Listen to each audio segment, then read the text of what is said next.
Hello guys, good morning.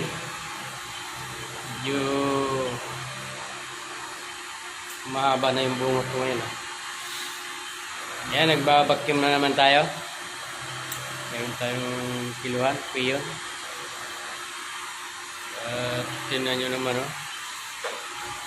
Ang ganda-ganda ng pagkaka-install ko ng unit. Tapos install na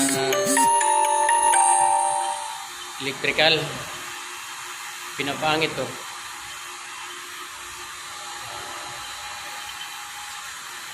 Dapat ang latag kasi niyan dito sa likod.